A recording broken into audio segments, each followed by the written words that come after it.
आप सभी को प्रणाम। जय गुरुदेव। गायत्री मंत्र के परम सामर्थ्यवान 24 अक्षर में कल हम सभी ने सुना,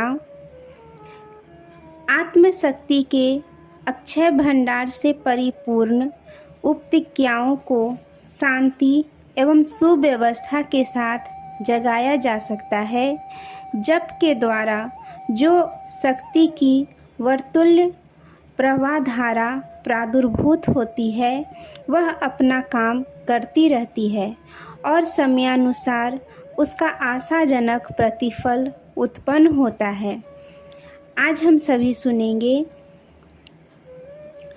आकाश में आजकल जो रॉकेट उपग्रह फेंके जा रहे हैं, पृथ्वी की आकर्षण शक्ति के दायरे से बाहर निकलने पर सीधे आगे की दिशा में ऊपर की ओर नहीं चले जाते, वरन प्रकृति व्यवस्था के अनुरूप परिक्रमा करने जैसी कक्षा में घूमने लगते हैं।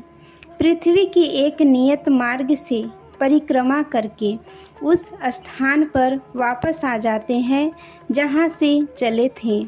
फिर इसी अपनाए हुए मार्ग पर चलते और गोलाई में घूमकर वापस आते रहते हैं। कोई विशेष कारण ना हो तो उनकी यही क्रिया पद्धति तब तक चलती रहती है जब तक इसका अस्तित्व रहता है।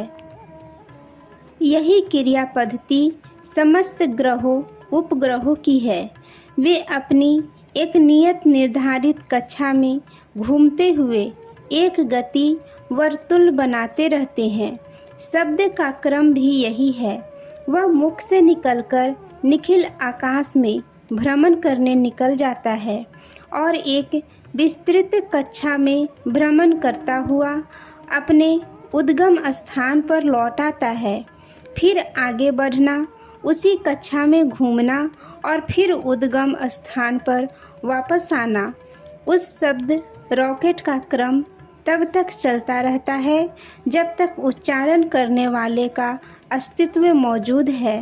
गायत्री जप में उच्चारित किए गए शब्द निखिल आकाश में वर्तुल्य प्रवाह उत्पन्न करते हुए अपनी कक्षा में भ्रमण करते हैं और जिस कामना के साथ वे उद्भूत हुए थे उसके अनुरूप प्रकृति के अंतराल में अभीष्ट वातावरण बनाते हैं।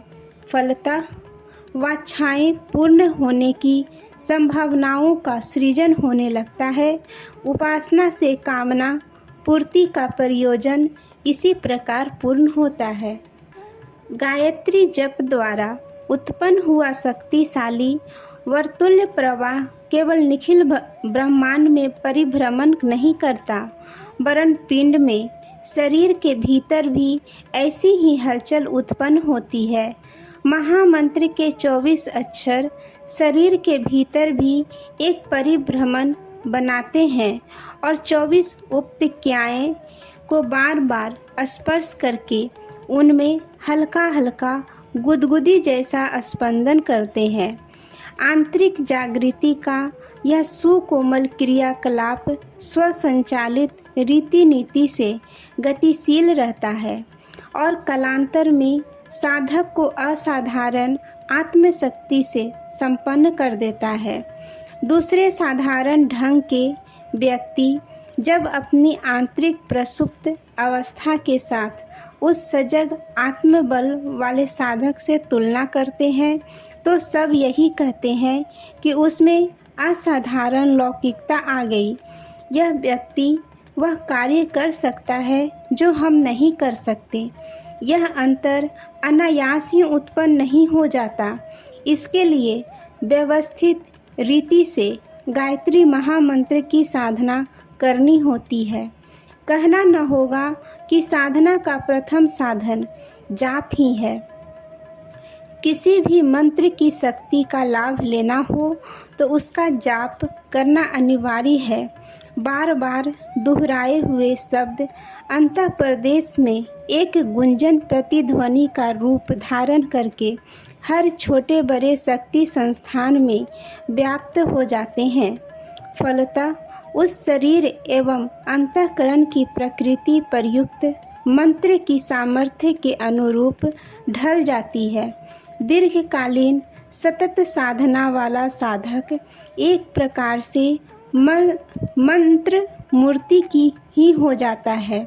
उसके व्यक्तित्व में से मंत्र की सामर्थ्य झलकने लगती है। वही सिद्धि है। विनियोग में विश्वामित्र गायत्री के ऋषि कहे जाते हैं। उन्होंने गायत्री को आत्मसात किया था। वे गायत्री स्वरूप बन गए थे। उन्होंने उस महातत्व का साक्षात्कार किया था। अपने व्यक्तित्व को इस योग्य बनाया था कि इस महामंत्र का अवतरण उसमें हो सके। गायत्री के 24 अक्षरों में सन्निहित शिक्षा सर्वविदित है। वरेण्यम भर्ग देव गुण वाले सविता को आत्मा में धारण करने और सन्मार्ग पर प्रज्ञा को नियोजित करने का संदेश एक स्पंदन इन शब्दों में प्रतिध्वनित होता है। इस मंत्र नीति को अपनाने की शिक्षा इस महामंत्र में दी गई है, पर यह नहीं समझ लेना चाहिए कि इतना उपदेश देना मात्र ही उसका प्रयोजन है। यह 24 अक्षर जिस प्रकार गुथे हैं, उनकी वास्तविक विशेषता उनके द्वारा उत्पन्न होने वाले वैज्ञानिक प्रयोजनों में है। यदि ऐसा ना होता तो एक बार में पढ़ समझ लेना पर्याप्त होता। बार बार उसका जप उच्चारण करने की कोई आवश्यकता न पड़ती।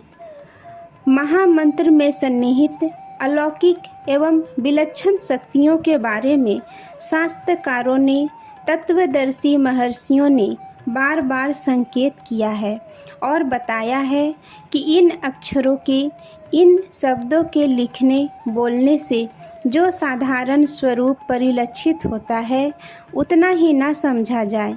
इन अक्षरों में रहस्य भी बहुत कुछ है। उस रहस्य में अलौकिकता भी प्रचुर परिमाण में छिपी पड़ी है। आज के लिए यहीं तक। आप सभी को धन्यवाद। जय माँ गायत्री।